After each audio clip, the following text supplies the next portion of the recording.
hace ya 15 años en el Hospital del Carmen. Espero pues que esta clase sea de utilidad para ustedes, ¿no?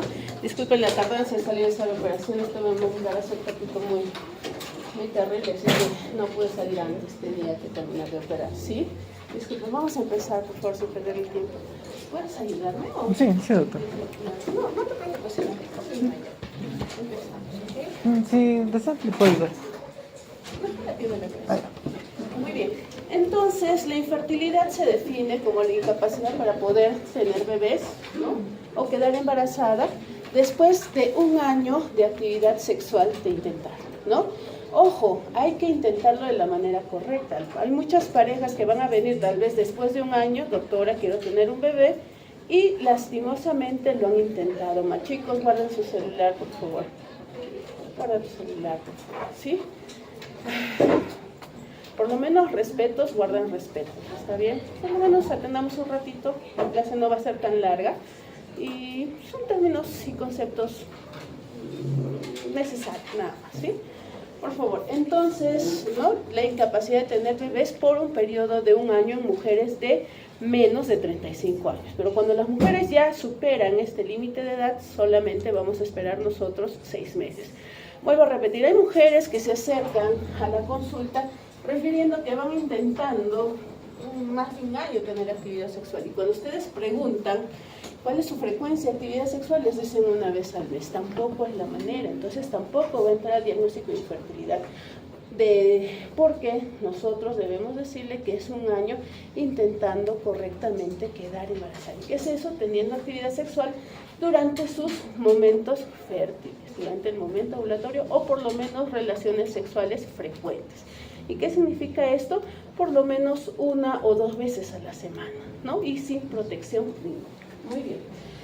Ahora, el objetivo es descubrir la causa o causas de infertilidad y establecer un pronóstico y el mejor tratamiento para cada pareja. Hay que entender que para hablar de infertilidad no se habla solamente de un factor masculino o femenino, se habla de un dúo, de una pareja. Entonces, cuando las personas se acercan a consulta por infertilidad, tenemos que estar nosotros conscientes de que vamos a atender una pareja, buscando el factor necesario y el factor causal para nosotros poderles dar solución.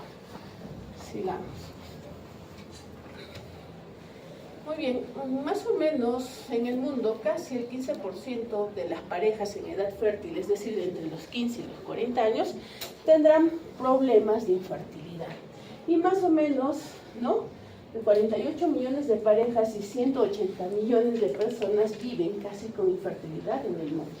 Y miren, casi el 6% de las mujeres casadas en Estados Unidos en edad fértil tienen algún problema de infertilidad. Entonces, es un problema que a través de los años está avanzando, ¿no? Y también se están viendo mayores casos. ¿Por qué?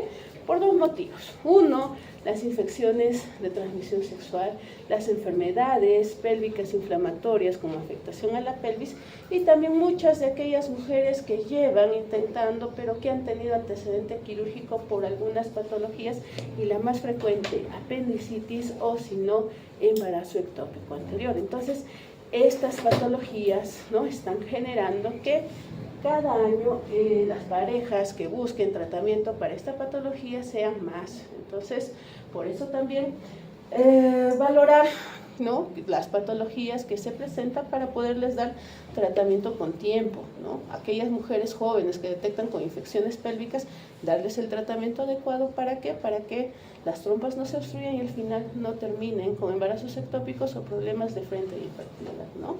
Pasa, por favor.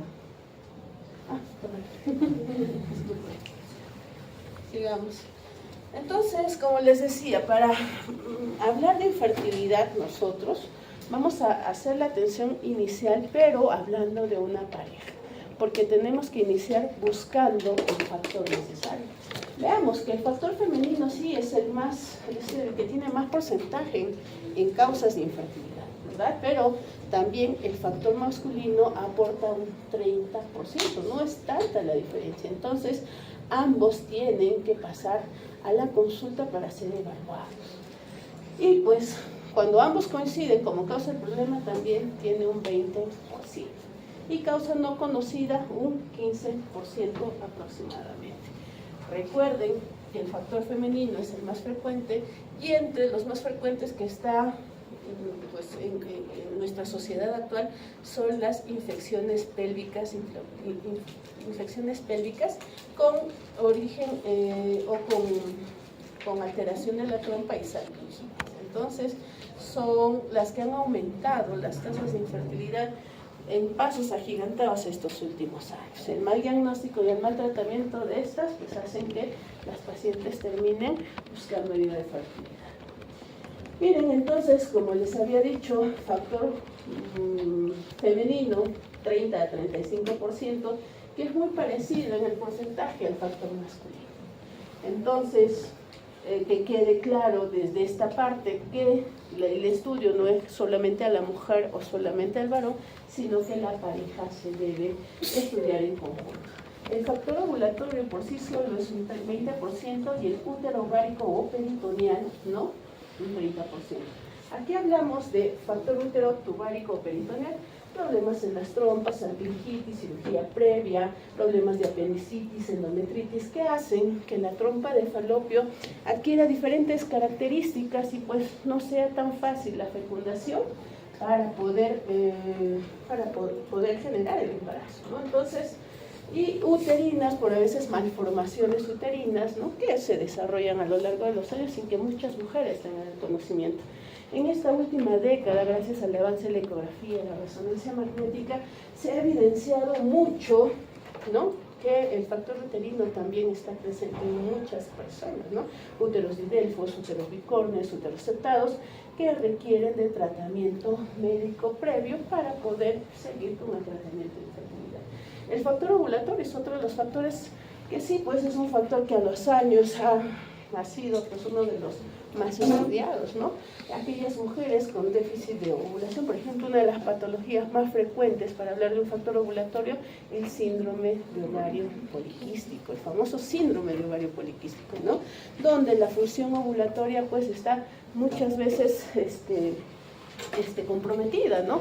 Por alteraciones hormonales que hacen que no se llegue a la ovulación. Nosotros sabemos que para la ovulación hay muchos factores hormonales, tanto desde el hipotálamo, la hipófisis, que generan, ¿no? El estímulo para que se produzca la ovulación. Si no hay ese estímulo o ese estímulo se altera por cualquier otro evento que pueda suceder en las gónadas, entonces no se va a producir la ovulación y por ende tampoco se va a producir la fertilización, ¿no? Entonces hay que tener en cuenta que el síndrome de ovario poliquístico también sigue siendo, y de hace mucho tiempo, conocida causa de infertilidad, pero que es tratable durante el año, ¿no? Inexplicado un 10%, ¿no? Factor de espermomigración, que también a través de los años está incrementándose, ¿no? El consumo de tabaco, el consumo de licor y el consumo de otras drogas generan una alteración en la migración espermática, que es lo que más fácil se va a alterar en la parte masculina, ¿no? Entonces sí, también los malos estilos de vida. Entonces también es una alteración que se está haciendo. Sigamos, por favor. Ya. Prevalencia de la infertilidad masculina. Miren, a través de los años tenemos un esquema que desde el 2002, el 2010, el 2011 y hasta el 2020 se ha generado la prevalencia del factor masculino más o menos entre un 10-15%. Ha mejorado un poco pues por el estudio que actualmente se hace de manera precoz y el tratamiento precoz a muchas patologías de origen, sobre todo infeccioso en varones, que genera pues que esa prevalencia ya disminuye un poco a comparación del 2012. El acercamiento de la pareja del factor masculino hacia el médico y que pues pueda tener tratamiento ha generado pues que ya se incremente a niveles más altos que antes, ¿no? Entonces, acá hay que deducir que la pareja, felizmente, al pasar de los años, está entendiendo que la infertilidad no solamente es un factor femenino, ¿no? Sino también masculino, y también busca ayuda previamente para evitar esas consecuencias, ¿no? Miren, también tenemos la tabla del factor masculino, sin causa identificada, ¿no? Un 31%. Enfermedades endocrinas que también pueden ser causa de infertilidad masculina, 19.8%. El varicocelio, que es bastante frecuente y como muchas veces no da síntomas hasta que pues, pase mucho tiempo, es causal de casi un 16% de casos, ¿no? Enfermedades crónicas también, infecciones, el 9.1%, otras el 5%, ¿no? Enfermedades inmunológicas también un 4.5% y tumores testiculares también en un 3%. Entonces, son todos los factores que podrían afectar en cuanto a la causa masculina, siendo el más frecuente en causas no identificadas en el varón.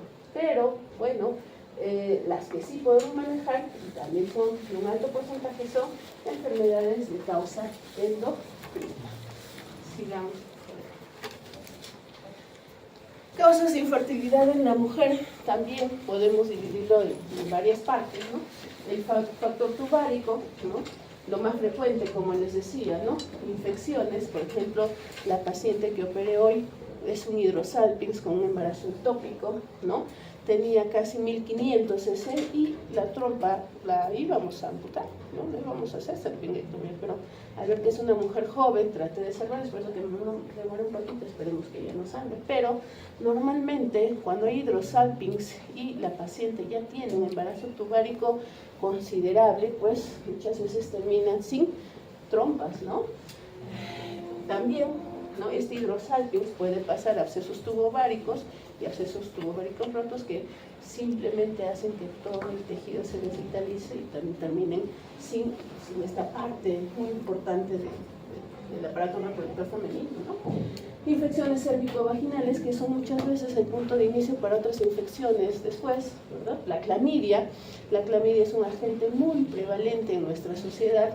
El examen no lo tomamos lastimosamente porque, por ejemplo, en los hospitales con sistemas de seguros no cubren, ¿no? La toma de muestras para clamidia.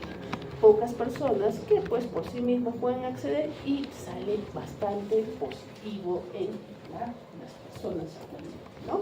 Las adherencias pélvicas basadas en cirugías previas, enfermedades pélvicas previas, por ejemplo una tuberculosis, una apendicitis, una peritonitis, endometriosis, que puedan hacer que pues las trompas también adquieran caminos tortuosos y pues no generen una buena captación del óvulo y por ende no haya fecundación, ¿no? La endometriosis en otro lado.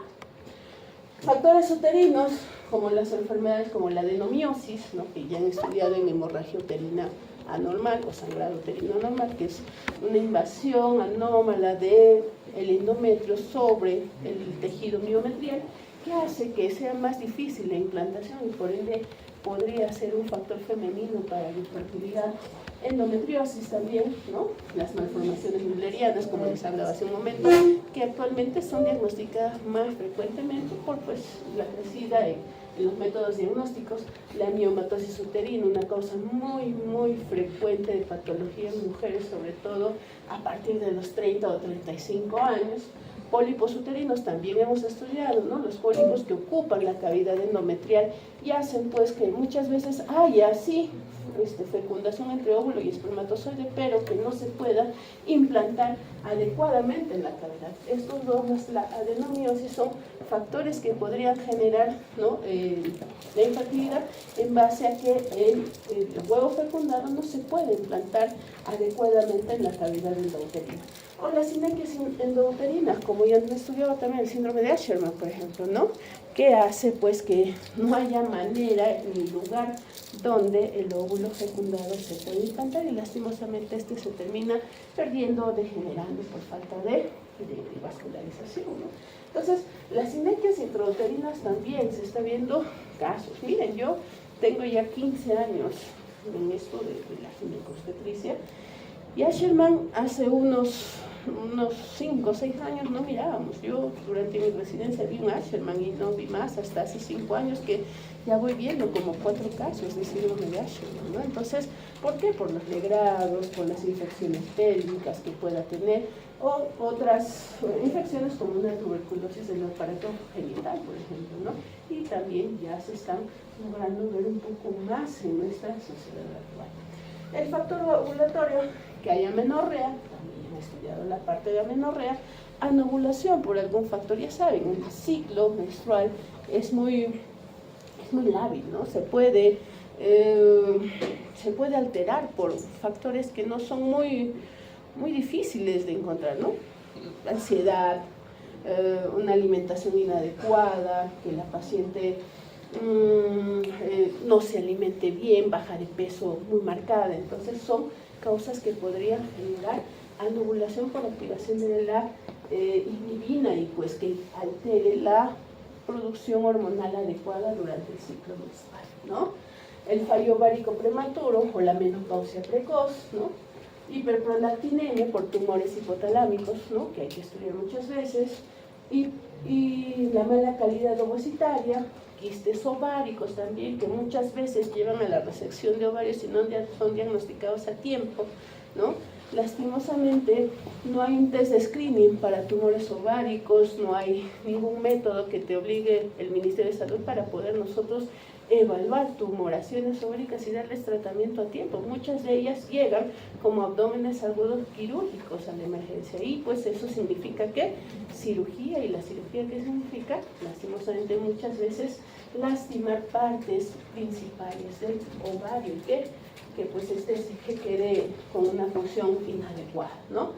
Síndrome de ovarios poliquísticos, vuelvo a repetir, esa es una patología bastante frecuente donde la ovulación va a estar afectada por alteraciones durante la endocrina, ¿no? Que se producen en este ciclo.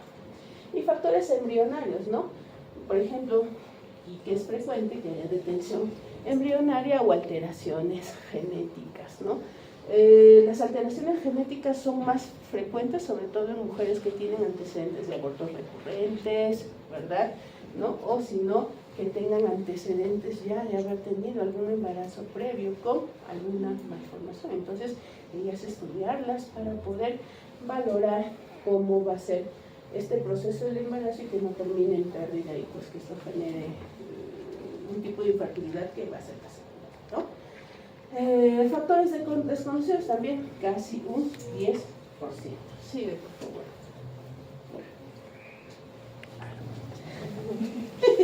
Tengo la mala costumbre de decir, como les decía, miren, la incidencia de infertilidad está incrementándose. En los últimos 20 años se ha duplicado las pacientes que consultan por infertilidad a consecuencia de las ITS, ¿no? La falta de conocimiento sobre el cuidado de la pareja en general, del hombre y de la mujer, de ITS, ¿no? El inicio de actividad sexual más precoz, ¿no? El número de parejas más alto para la pareja en general, ¿no? Entonces, esto genera mayor cantidad de ITS y esto es un factor de riesgo para la infertilidad.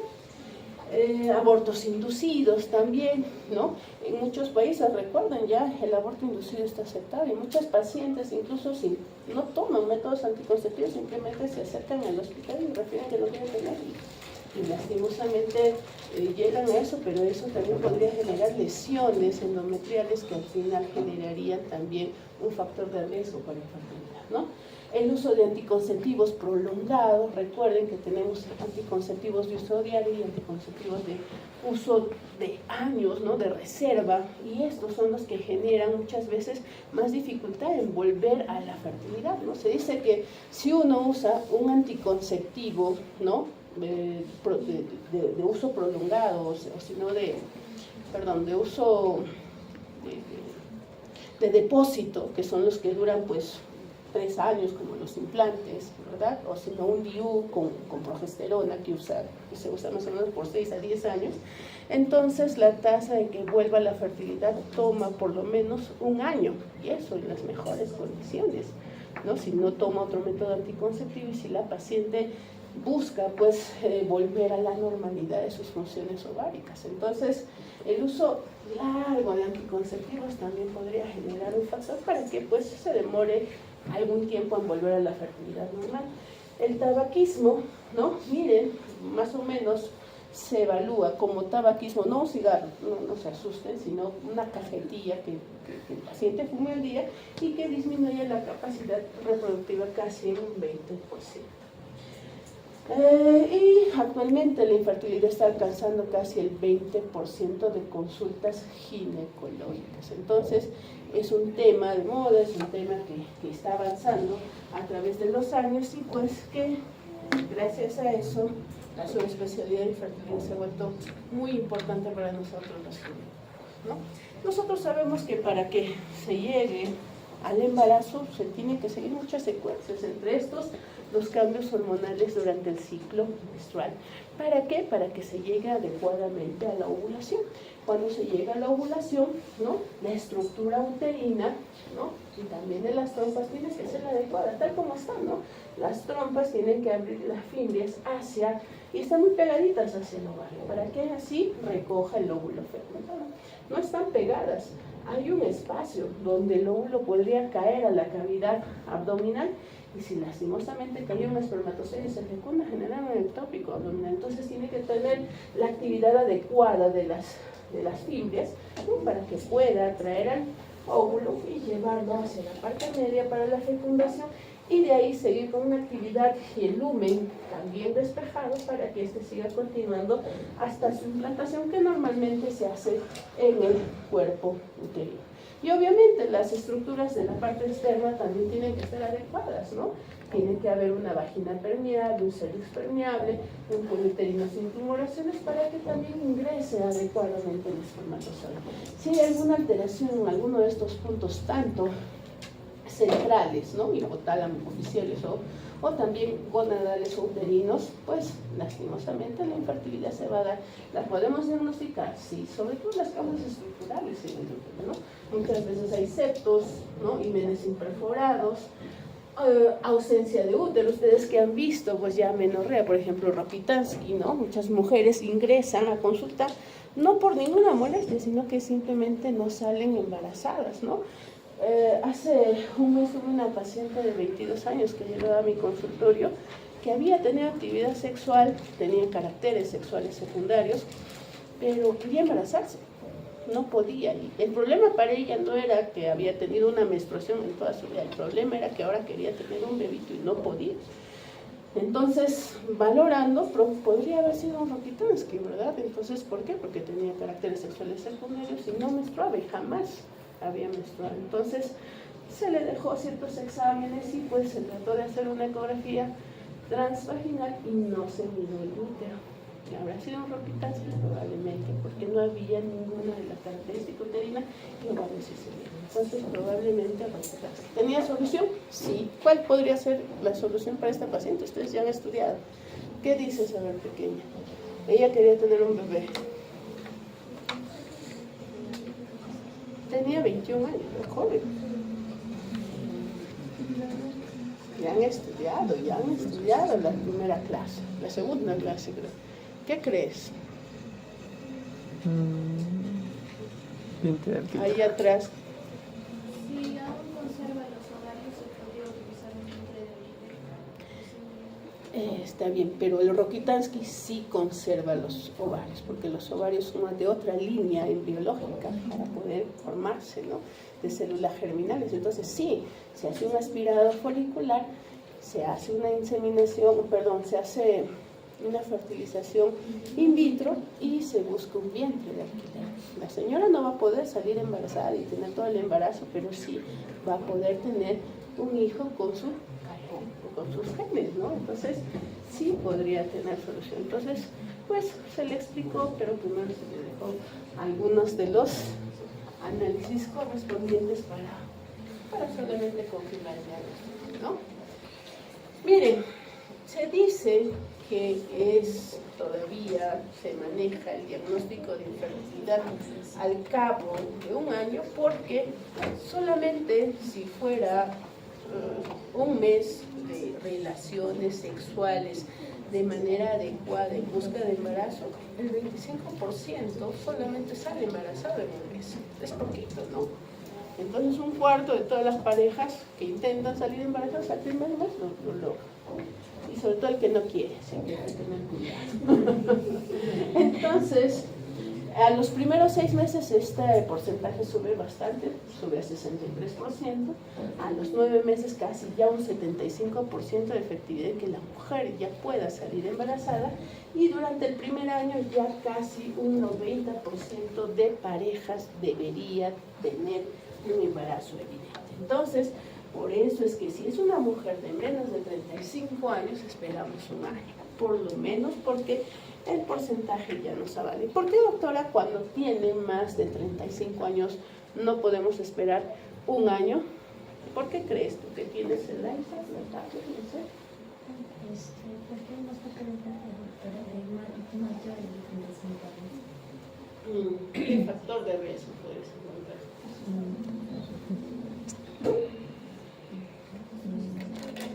Unos películas. Claro, la reserva folicular se va en disminución muy fácilmente después de los 35 años. Recuerden que nacemos con óvulos contados, ¿verdad? Y estos óvulos son más o menos 400 en toda nuestra vida menstrual. Y para los 35 años ya están en los últimos. Y esos óvulos que quedan inclusive podrían tener alguna degeneración de tal tipo, alguna alteración de tal tipo. Entonces hay que tener cuidado. Por eso las mujeres de más de 35 años que buscan atención por infertilidad hay que tratarlas pronto. No hay que ser muy pasivos. En cambio, una de 20, 25 años todavía podríamos darle de chance si no encontramos alguna otra causa que la altere, un año, ¿no? No es que a la de 35, a la de 25 años no le hago ningún estudio, no, claro que sí, tengo que por lo menos valorar la estructura. Si mi estructura está conservada, veo mis trompas adecuadas, veo que no hay ningún tumor que pues esté, o un septo que esté impidiendo el ingreso de espermatozoides y que todo esté muy bien, entonces sí le doy un año.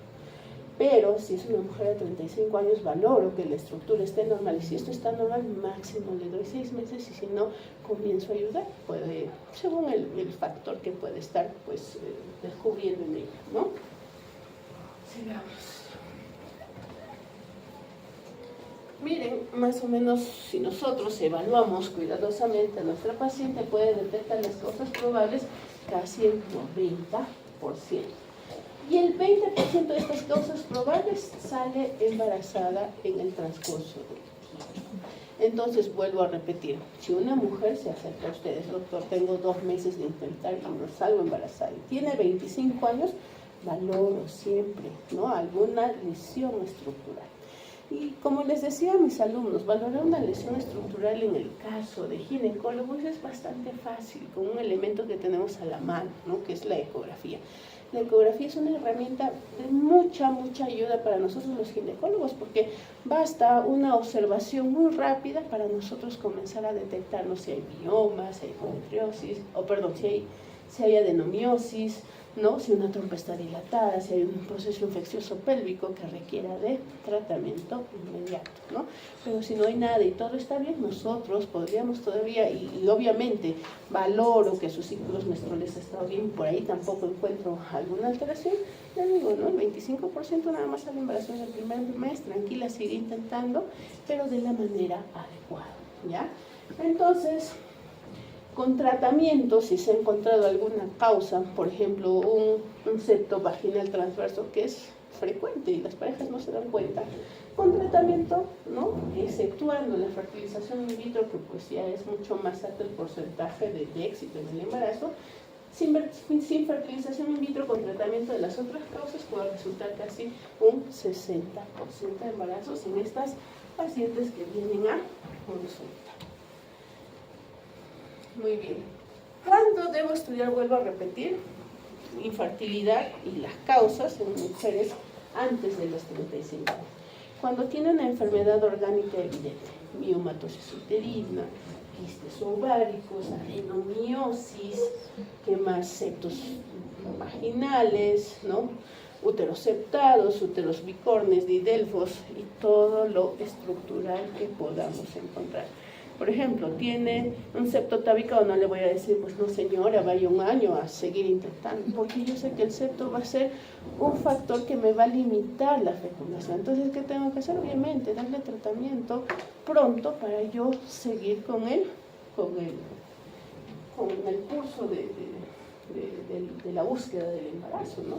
Si encuentro un mioma, FIGO 2, FIGO 3, FIGO 1, tampoco le voy a decir, sigue intentando, señora, así va a seguir, ¿no? Si encuentro un mioma FIGO 1, FIGO 2, FIGO 3, también tengo que ayudarle a darle solución a estos problemas. Normalmente son de estirpe quirúrgico, ¿no? Entonces, opero, saco el mioma, le digo, señora, tiene que tener por lo menos 1 año y medio, 2 años de reposo y luego lo sigue intentando. Porque son, como les digo, causas normalmente muy fáciles de las estructurales o las orgánicas, por lo menos son muy fáciles de poder hacer diagnóstico y darles tratamiento. Asospermia, por ejemplo, si la pareja se diagnostica asospermia, o que la paciente ya tenga una menorrea de más de 6 meses, como la paciente que vino a mi consulta, ¿no?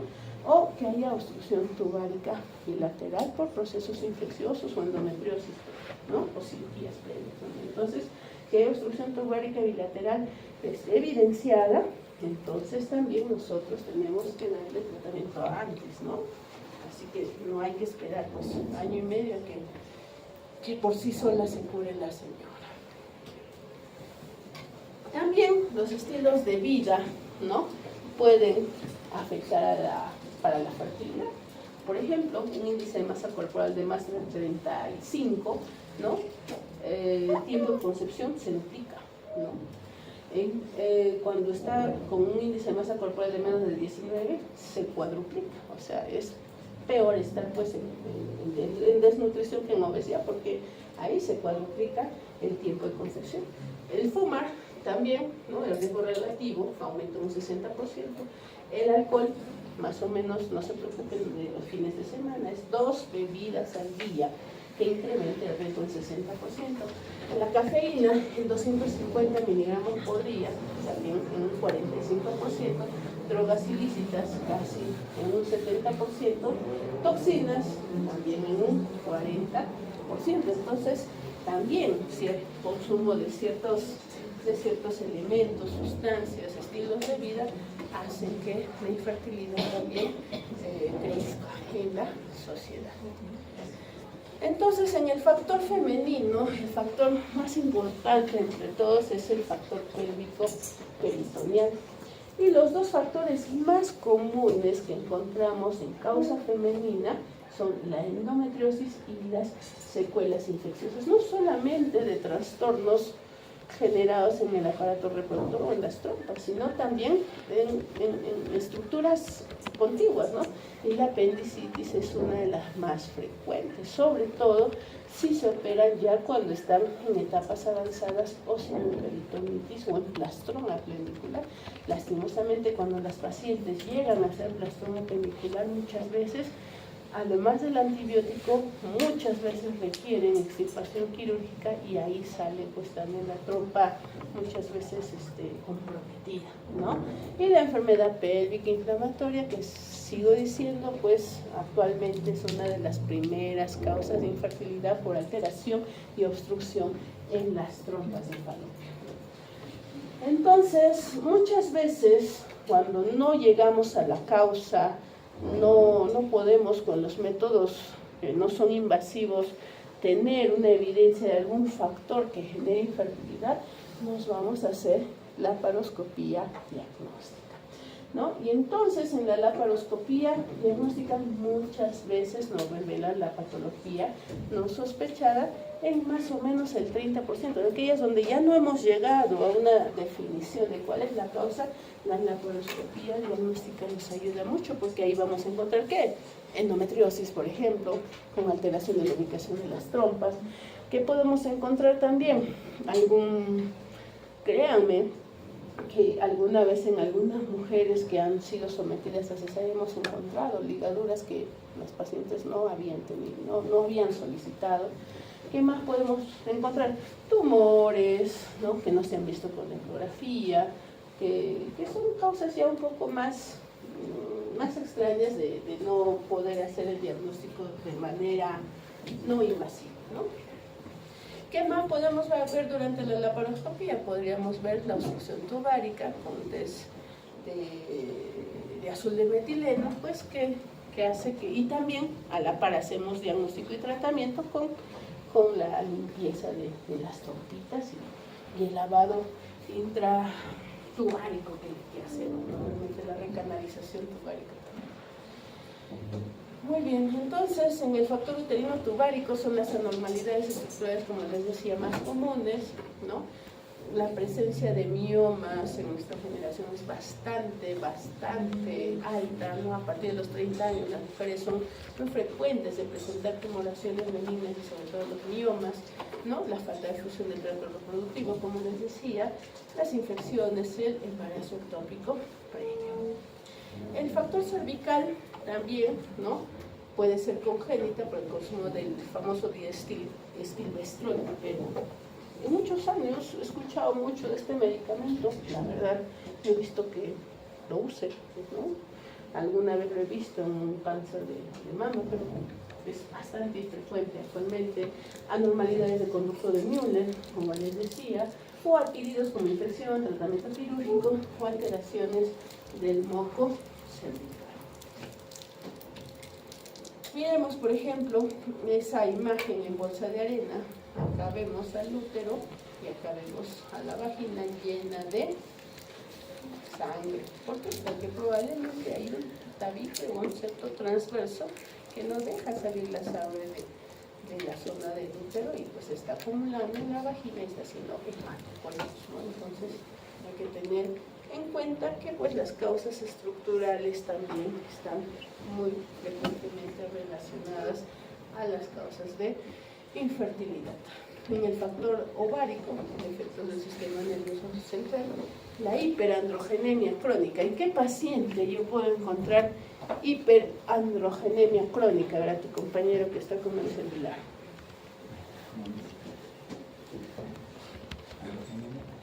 Claro, ¿quién puede encontrar hiperandrogenemia? Cuando hay alteraciones en la aromatización para convertir ¿En qué pacientes puede ser? A ver. Sí. Con síndrome de ovario poliquístico. Es la más frecuente, ¿no? Por eso en el síndrome de ovario poliquístico, ¿cuál es uno de los factores? La hiperandrogenemia, que sea clínica o que sea de laboratorio. Y la mayoría de veces se ve en la clínica y es una de las más frecuentes, ¿no? También, ¿no? Que sea tumoral, por tumores que producen pues más andrógenos o inducido también por drogas, insuficiencia hipotalámica, ¿no? Ya hemos visto también en amenorreas el síndrome de Kallmann, ¿verdad? Insuficiencia hipofisiaria, ¿no? Que haya trauma o tumor congénito, alteraciones metabólicas como tiroidea, la que está más relacionada con fertilidad y alteración de la ovulación son los hipotiroidismos, ¿ya? Muchas mujeres, pero para eso hay signos y síntomas acompañantes, ¿no? Que tenga pues una piel reseca, talla corta, que tenga sobrepeso, letargia, ¿no? La piel reseca. Ahí obviamente tengo que buscar hipotiroidismo, que hay enfermedad hepática, renal. La obesidad también es un factor, ¿no? Para que altere el funcionamiento ovárico, el exceso de andrógenos, que puede ser, como decía su compañero, por un síndrome de ovario poliquístico o por otras causas como adrenal o con un tumor neoplásico, ¿no? Efectos periféricos como la disgenesia gonadal, la falla ovárica prematura, tumores ováricos o la resistencia ovárica al desarrollo folicular, ¿no? Entonces, tengamos eso en cuenta. Vuelvo a repetir, para que se logre la fertilidad adecuadamente, se tiene que llegar al folículo ovulatorio y de ahí a la ovulación. ¿Salud? Entonces, esto ya lo han leído en fisiología también, ¿no? Comenzamos, ¿no? Con el reclutamiento de folículos. Los reclutamientos de folículos van creciendo a medida que pues, se van llenando de receptores de FSH estradiol. Los que tienen más receptores comienzan a crecer ¿no? Se hacen primarios, secundarios, hasta se hacen folículos centrales, pero de ahí se produce una caída de FSH y por eso solamente va a quedar un folículo dominante que se va a hacer el preovulatorio, y si hay pico de LH adecuadamente se va a producir sí o sí la ovulación y va a generar un ciclo folicular normal, un ciclo ovárico normal. Pero si hay alguna alteración en alguno de los procesos, no va a haber ovulación y pues lastimosamente tampoco va a haber fecundación, ¿no? Miren, este es un ovario, muy bonito ovario, pero ¿qué creen? Sí, no son quistes, ¿no? Eso es muy llamado, lastimosamente le llamamos poliquístico, pero tiene mucha visión de las características normales de un ovario poliquístico, ¿no?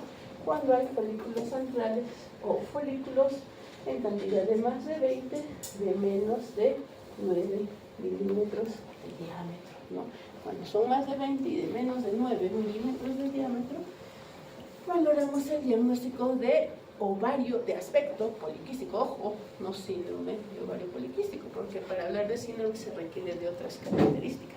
Pero ya tenemos una por lo menos, ¿no? Y si juntamos otras, también lleguemos al síndrome de ovario poliquístico. Miren, la infertilidad de causa endocrina casi va entre el 15 y el 20%, ¿no?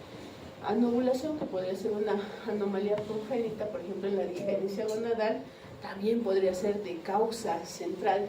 ¿Cuándo podría haber una anovulación de causa central? Cuando hay defectos en el hipotálamo, en la hipófisis, por ejemplo, ¿no? Los prolactinomas, por ejemplo, son una causa también bastante frecuente. Generan hiperprolactinemia, pero a la vez también generan una alteración en el funcionamiento y generan pues que no haya ovulación. También podría haber anovulación de causa ovárica. ¿Cuándo va a haber anovulación de causa ovárica? Por ejemplo, cuando el ovario no responde adecuadamente a toda la función central que se debe estar dando, por ejemplo, por una cirugía previa, por alguna alteración en su cápsula que impida pues, la ovulación adecuada, ¿no? Una insuficiencia luteínica, también déficit de la secreción de progesterona en la fase lútea corta, o insuficiencia progestacional endometrial. Ustedes saben, si no hay el pico del LH, no se va a producir la ovulación y por ende no va a haber cuerpo lúteo. Y al no haber cuerpo lúteo, pues va a haber déficit de la secreción de progesterona. Muchas veces que nosotros los ginecólogos nos basamos entonces en el pico del LH o en la cantidad de progesterona para nosotros asegurarnos que esa mujer ha tenido ovulación. Si ha habido ovulación, va a haber progesterona. Si no ha habido ovulación, no va a haber progesterona. Por eso es que muchas veces dosamos la progesterona. Otra cosa que también nos puede llevar a pensar en esta insuficiencia luteínica es que tenga la fase lútea más corta, ¿no? Y pues que el endometrio no se ensanche, no engrose por falta de hormona, que son otro signo indirecto para yo valorar insuficiencia luteínica. Sigamos, también hay de causa inmunitaria, ¿no? Frecuencia más o menos se estima entre un 6%, de causa general, de causa psíquica, ¿no? La anorexia nerviosa es una de las principales causas para anovulación y también para amenorrea, ¿no? Infertilidad sin causa o causa desconocida también. En cuanto al factor masculino, los más importantes tenemos dos grandes grupos: impotencia condi y impotencia ieral, ¿no? La condi, cuando hay causas que impiden el coito, ¿no?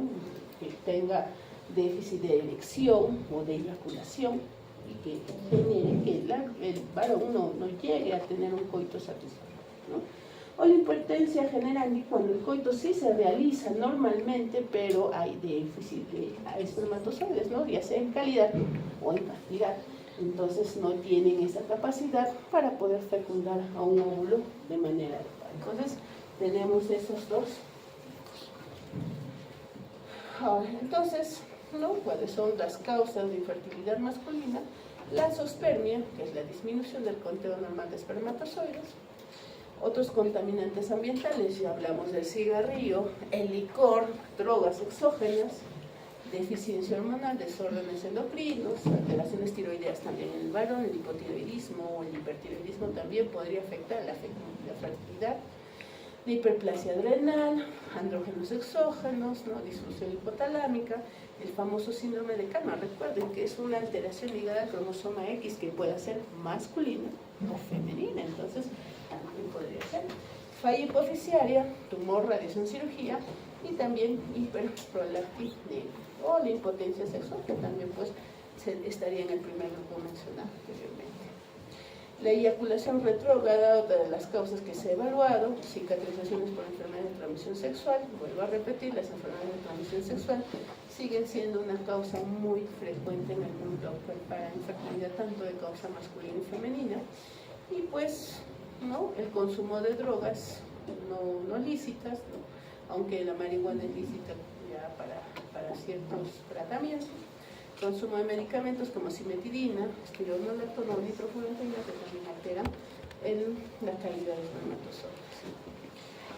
Entonces el diagnóstico siempre hay que hacerlo de una manera progresiva, entre pruebas y procedimientos. No es que una paciente llega a tu consulta, doctora, yo quiero salir embarazada, y tú sin examinarla le pidas ecografía, histerosalpingografía, histerosonografía, histeroscopía, le pidas todo su perfil hormonal, y al varón igual, ¿no? Lo mandas al urólogo, que le haga su espermatograma, que le haga su cultivo. ¡Uy, pobre paciente! Se asusta y les juro que no va a tener bebito jamás, porque pues no lo van a ayudar. Entonces siempre tiene que ser de manera progresiva, ¿no?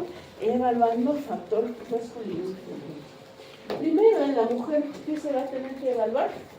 Factores orgánicos, como les mencioné, son los más fáciles de examinar de primera intención, y pues si encontramos algún defecto, también valorar el tratamiento pronto, ¿no? Y en los varones, ¿qué?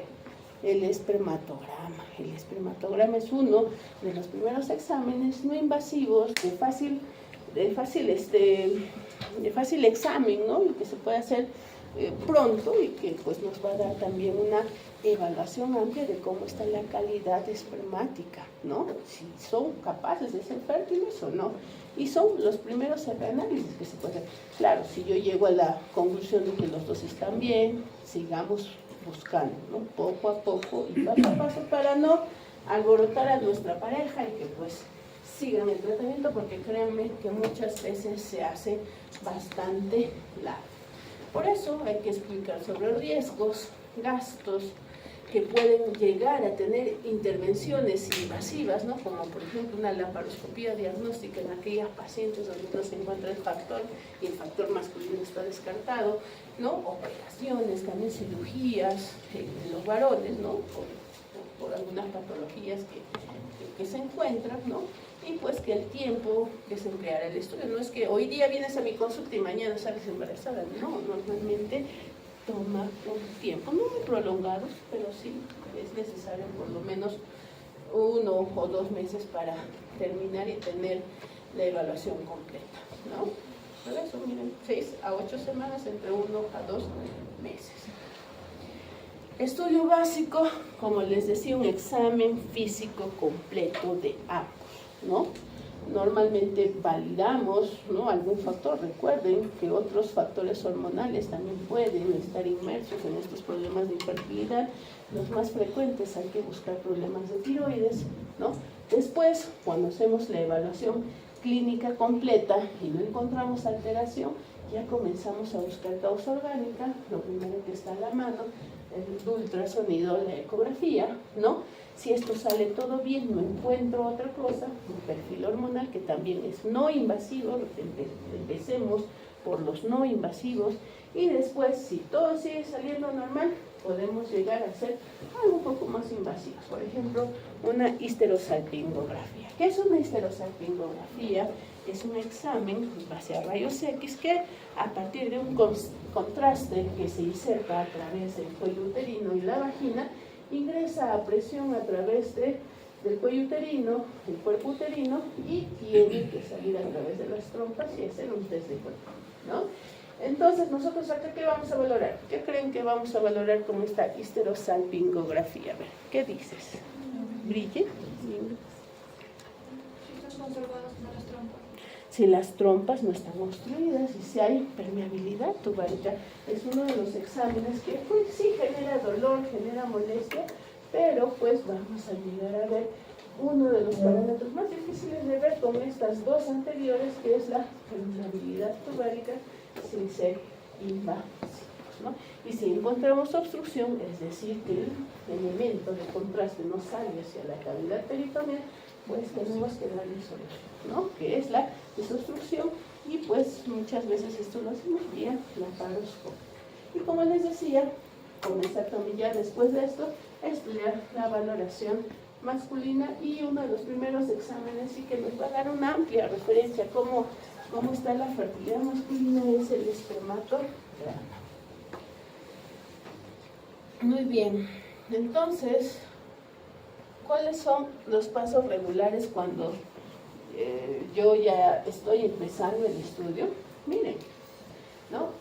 Primero valorar la ovulación regular. ¿Cómo evaluamos una ovulación regular? A ver, ¿quién me dice? ¿Tienes casaca anaranjada, por favor? Disculpa, no sé el nombre, no sé tu nombre. ¿Cómo podrías valorar en una mujer que tenga una ovulación regular? Contando los días de menstruación, los días regulares, Los días de menstruación. o sea, el periodo de menstruación.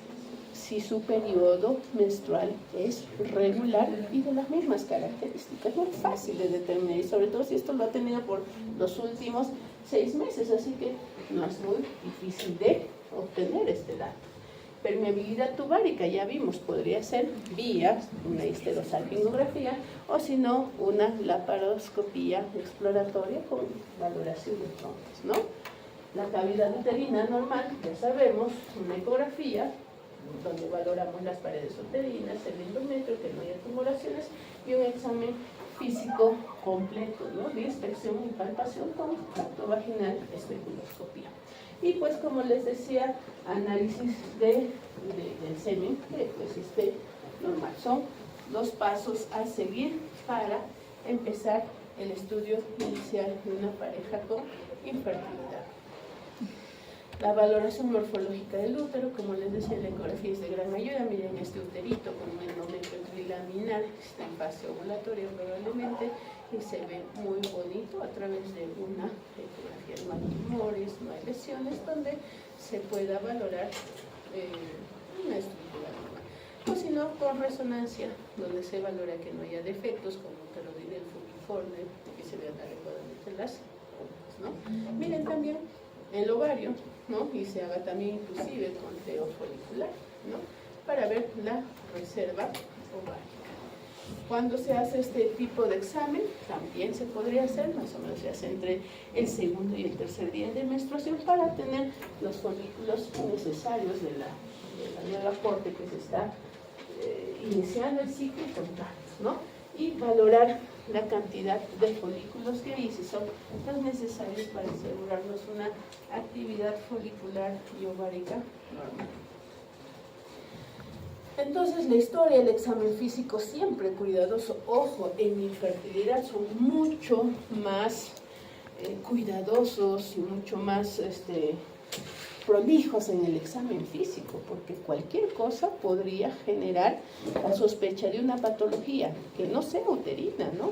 Podríamos encontrar diabetes, hipertiroidismo, podríamos encontrar Cushing, ¿no? Y otros problemas simplemente con la evaluación física, que también podrían generar un punto más para generar infertilidad. También hay que detallar los problemas menstruales, infecciones pélvicas, dolor pélvico, no se ha tenido apendicitis o alguna otra cirugía abdominal. Y pues los resultados subjetivos incluyen irregularidades uterinas, masas pélvicas o desviación uterina, ¿no? Por ejemplo, acá encontramos un útero, miren, y en la cavidad endometrial estamos con una tumoración isoecogénica, ¿no? Arremolinada, que más o menos me va a dar con un mioma filoceal. Teniendo una tumoración ahí, que he visto muy frecuentemente este último año, ¿no? Obviamente, por lo menos la implantación va a ser muy difícil, ¿no? Miren, acá pólipos en una estructura ecográfica que muchas veces la vemos como normal, pero acá estoy viendo una estructura redondeada, diferente al resto, ¿no? Que podría ser un pólipo.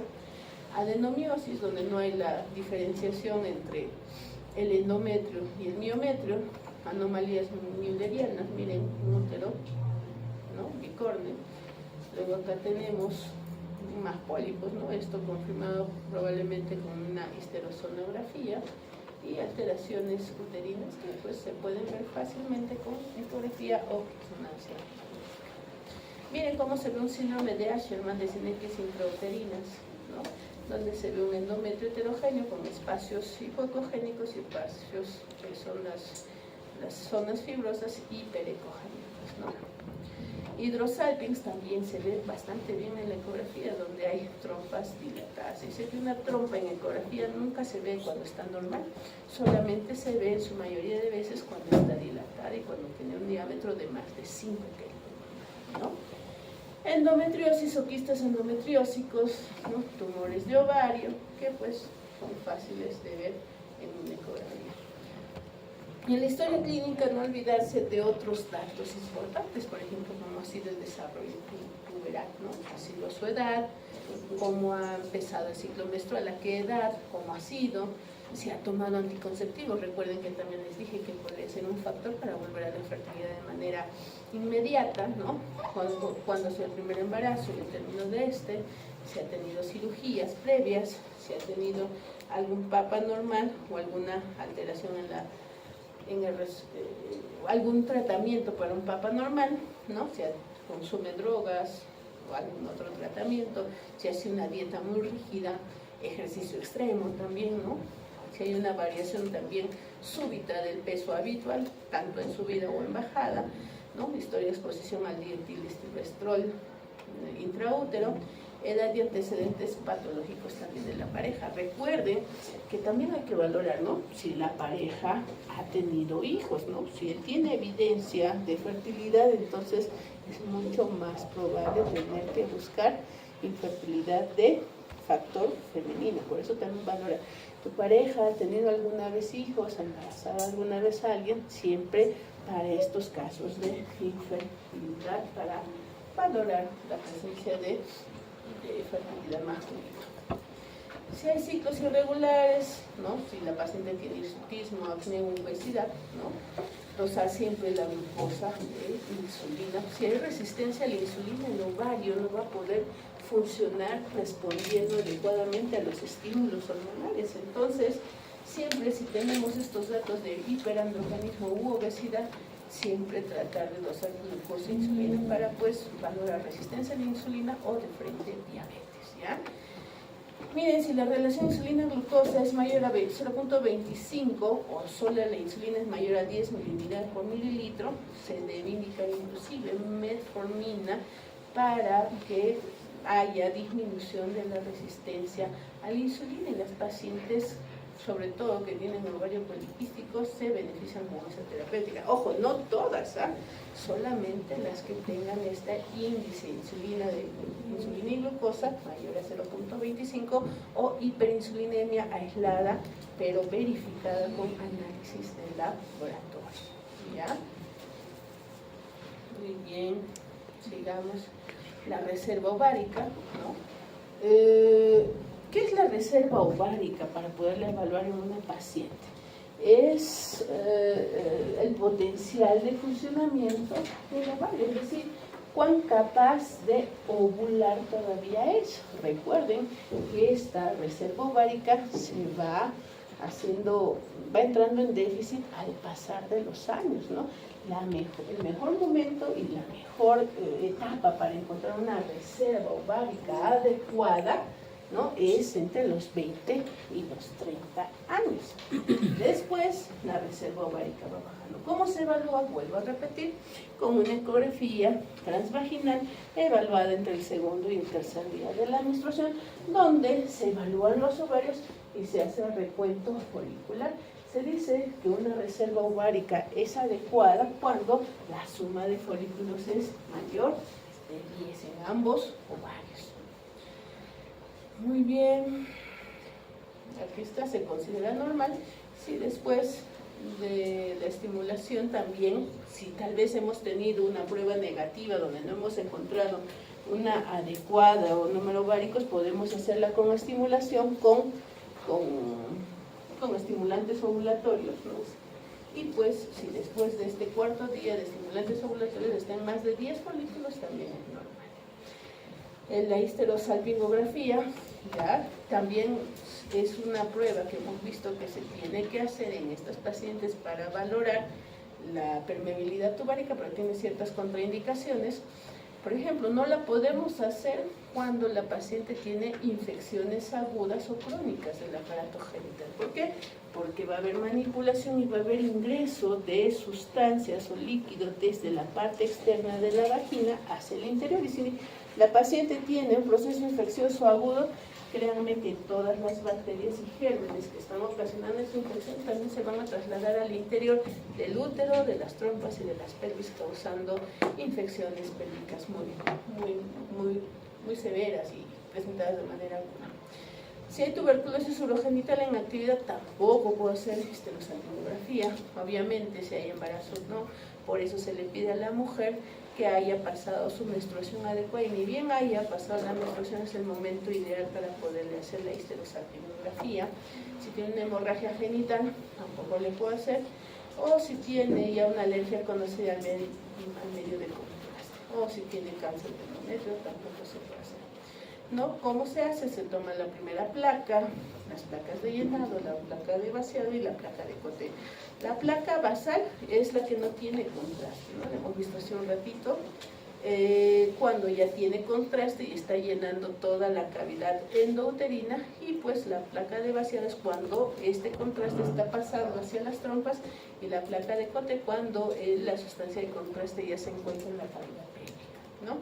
Complicaciones, lastimosamente sí, es un examen doloroso, ¿no? Entre las mujeres, por la presión a la que se someten a la introducción de contraste en el útero, van a tener bastante dolor en el área genital. Hemorragia cervical sí, pues porque muchas veces agarramos con una pinza puntiaguda el cuello uterino para pues fijar y ahí introducir nuestro medio de contraste, ¿no? Reacción vagal. Recuerden que cualquier dolor o manipulación a nivel del cuello o del útero a la que no esté preparada la paciente puede generar una reacción vagal y hasta un paro cardíaco y respiratorio, ¿no?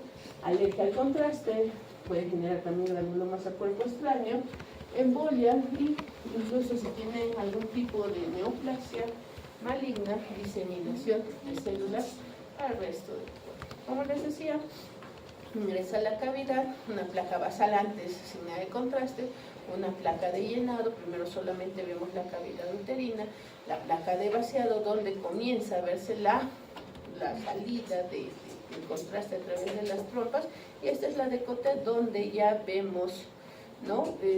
Contraste en la cavidad pélvica. Pues que me dice que hay no hay obstrucción tubárica.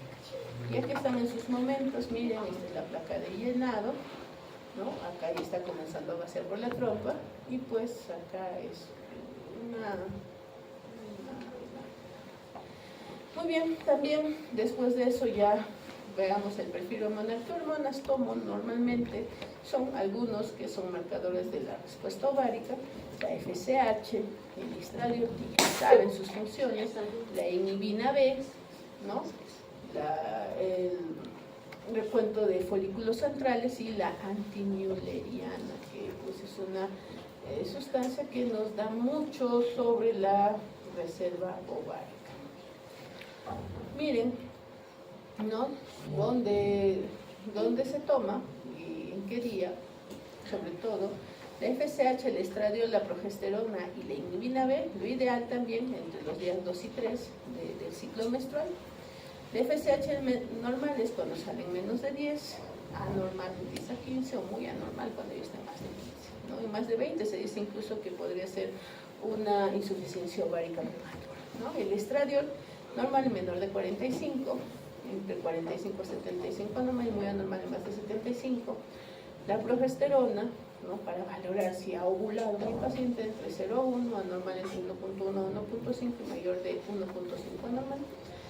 La inhibina B, también normal en más de 45 y anormal lo contrario. Y la antimülleriana, valores normales entre 1,2 a 2,3, que está baja en menos de 1,2 y alta en más de 3,5. Que esté muy baja, pues ya podría indicarme la función ovárica descendida o la insuficiencia ovárica primaria. ¿Para qué me sirve la inhibina B? ¿No? Para valorar la regulación paracrina del desarrollo y crecimiento folicular. También recuerden la retroalimentación negativa para la liberación de la hormona folículo estimulante. Recuerden que en la primera parte del ciclo solamente se libera folículo estimulante, y si no hubiera esta hormona para inhibir ya la secreción de folículo estimulante, jamás se va a producir ese pico de LH y jamás se va a producir la ovulación, ¿no? Siempre guardan una relación inversamente proporcional con el FSH en la fase proliferativa temprana del ciclo menstrual, y pues se produce esta primera en las células de la granulosa de los folículos en crecimiento.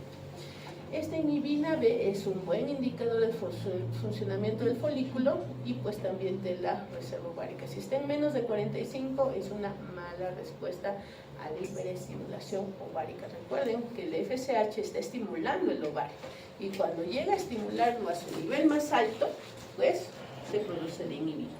Si esta inhibina no se produce, es un reflejo de que la FSH tampoco se está produciendo de manera adecuada. La antimülleriana es una glucoproteína que pues pertenece a la familia de factor de crecimiento transformante beta. Está producida, ojo, por las células de Sertoli, y en el desarrollo embrionario, ¿no?, es responsable de la regresión de los conductos paramesonéfricos en las mujeres, ¿no? Entonces, originan de manera específica pues células de la granulosa de los folículos en crecimiento. O sea, si no hay folículos en crecimiento, la hormona antimülleriana va a estar muy disminuida, y es un factor que me va a decir pues que no hay la cantidad de folículos necesarios y por ende no hay una reserva ovárica adecuada. Es decir, que esta hormona es un modulador de la foliculogénesis y también de la esteroidogénesis del ovario. Entonces, tener una antimülleriana disminuida me va a definir que no hay una adecuada formación de folículos ni tampoco de hormonas estrogénicas en esa paciente. No hay pruebas dinámicas. Como les decía, si tiene alteración, si no hemos encontrado tal vez muchos folículos en nuestro recuento ovárico, podemos estimular la ovulación. Y uno de los medicamentos más utilizados actualmente es el citrato de clomifeno, ¿no? Y esto es, pues, para esta prueba hay que calcular las cifras séricas de FSH, sobre todo en los días 3 y 4 del ciclo, y luego administrar este medicamento en dosis de 100 miligramos entre día 5 y el día 9, y al 10º día volver a medir la FSH, ¿no? Esto se basa en la propiedad antiestrogénica y antagoniza los receptores estrogénicos en la hipófisis, y también va a ser un modulador de foliculogénesis y promueve el reclutamiento folicular, también la producción de estradiol y la disminución de FSH. Entonces, cuando tengamos pacientes con alteración de la ovulación, hacer una prueba con citrato de clomifeno es una adecuada, y luego valorar tanto séricamente el FSH o también vía ecográfica el recuento folicular después en el día 10, ¿no? Y un recuento folicular en más de 10 me dice que es normal. Miremos. Este es un ovario con muchos folículos, ¿no? Y tiene, aquí se puede hacer el recuento folicular solo para ver eso.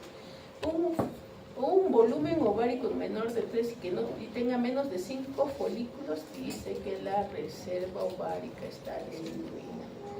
Y pues lastimosamente también va a darme el resultado que no va a ser muy efectivo cuando demos tratamiento estable.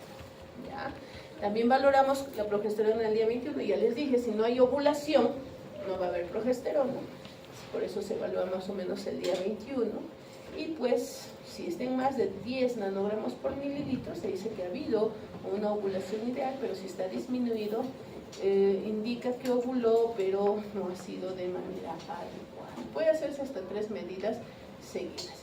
Otra prueba que usamos es la histerosonografía, que es una prueba ecográfica muy similar a la histerosalpingografía, pero en esta parte se echa por ecografía, y pues es para poder valorar la cavidad endometrial, como están viendo acá, ¿no? Normalmente una ecografía normal hace pues que nosotros miremos las paredes y la cavidad endouterina de esta manera, pero cuando hacemos en histerosonografía sirve para valorar si hay alguna tumoración o alguna lesión dentro de la cavidad uterina. ¿Qué hacemos? A través de una sondita infiltramos e insuflamos, bueno, no es insuflar, introducimos cloruro de sodio a la cavidad endouterina y hacemos que las paredes se separen, ¿no?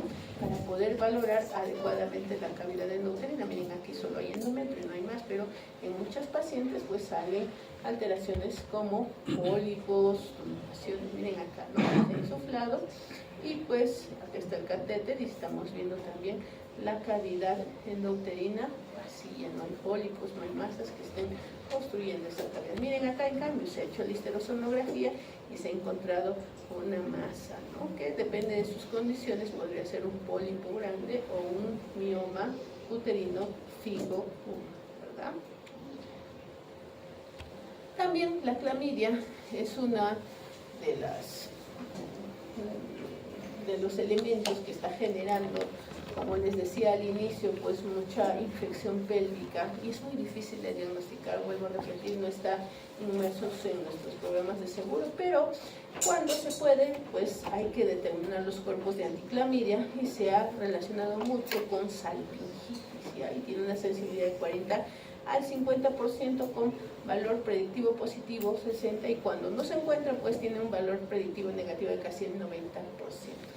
No olvidar que el tratamiento y la valoración de una pareja que viene a consultar por infertilidad es multidisciplinario, ¿no? Siempre valorar interconsulta psicología, ¿no? ¿Por qué? Porque va a ser un proceso que demore. Muchas veces hay factores psicológicos que pueden estar inmersos también en los factores de infertilidad, como el estrés crónico, ¿no? Otras enfermedades que también requieren de valoración por psicología, y siempre iniciar con ácido fólico. Y si tienen problemas de nutrición, pues siempre consultas a nutrición, inclusive a medicina interna. Recuerden que no solo la obesidad, sino también la desnutrición, que hace pues que se cuadruplique el tiempo de espera para la fertilidad. Y en el factor masculino, también valorar, ¿no? Si hay dificultad para la erección, eyaculación, si ha tenido ya un hijo, ya sea con otra pareja o con la misma pareja, ¿no? Si ha tenido historias de infección del tracto genital, si han habido anormalidades congénitas ya estudiadas, si ha tenido algún trauma, alguna cirugía, ¿no? Exposición a toxinas, ¿no? Dieta, ejercicio, si consume alcohol, tabaco, ojo, de una cajetilla por día, drogas de uso ilícito, o la famosa infección de la parotiditis, ¿no? Que es muy frecuente también que genere infertilidad. ¿Cómo se hace el estudio del espermatograma? Como les decía, es uno de los exámenes más fáciles de obtener para valorar en una gran parte el factor masculino, ¿no? Un espermatograma tiene que tener un volumen eyaculado de más de 2 mililitros, un pH entre 7.2 a 8, concentración espermática por mililitro en más de 20 millones, concentración total en más de 40, motilidad lineal progresión mayor del 50%, la lineal rápida en más de 25%, la morfología normal de estos debe ser en más de 30%, la viabilidad en más de 10% y la aglutinación en menos de 10%, para tener datos normales de un espermatograma. Ahí está, volumen, que pues ha ido variando a través del tiempo, ¿no? Se ha visto que la cantidad de secreción espermática ha ido disminuyendo, pero la concentración se ha mantenido entre ese volumen, ¿no? Y la movilidad también se ha valorado con una movilidad hasta de 40, 42, pues pueda tener rangos de normalidad. Y la morfología también, que por lo menos el 4% esté normal. Muy bien, sí, pues hay o encuentro evidencia de un factor masculino alterado, ¿no? Hay que valorar el perfil testicular, también valorar cariotipo y pues también en esta parte analizar microdeleciones del cromosoma y probablemente necesita consejo genético. El examen físico es el mismo que una mujer, es completo en búsqueda de otras insinuaciones, de otras patologías, ¿no? También hay que tratar de hacerle la maniobra de Valsalva en posición de pie para detectar la presencia de varicocele, que muchas veces no se nota en un examen de rutina, ¿no? Tenemos que pedir que haga maniobra de Valsalva. Incluso podríamos hasta valorar la próstata a través de un tacto transrectal, ¿no? Sigamos. Ahora, alteración de los parámetros seminales y su asociación con la fragmentación de ADN espermático, ¿no? Así que el aumento de índice de fragmentación de ADN se asocia también a un mal pronóstico reproductivo. Entonces, algo que ahora se está pidiendo también, la fragmentación del ADN espermático para valorar si pues este paciente va a poder ser tratado para pues, llegar a fecundar una óvulo, ¿no? Muy bien, sigamos. Muy bien, entonces, para llegar a algunas conclusiones, ¿no? La evaluación diagnóstica de la infertilidad se debe incluir una historia clínica, el ultrasonido, perfil hormonal, histerosalpingografía y espermatograma. Son los 4 análisis de base que tenemos que hacer, ¿no? Miren que primero empezamos de una historia clínica amplia, ¿ya? Debemos ser empáticos, dedicarle bastante tiempo, ganar siempre la confianza para que nos digan sus factores de riesgo para ciertas enfermedades, sobre todo las de transmisión sexual, ¿no? Ahora, la evaluación ecográfica de la mujer infértil hay que siempre realizarlas como hemos visto, ¿no? Ya sea reserva ovárica, recuento folicular, entre los primeros días del ciclo menstrual, ¿no?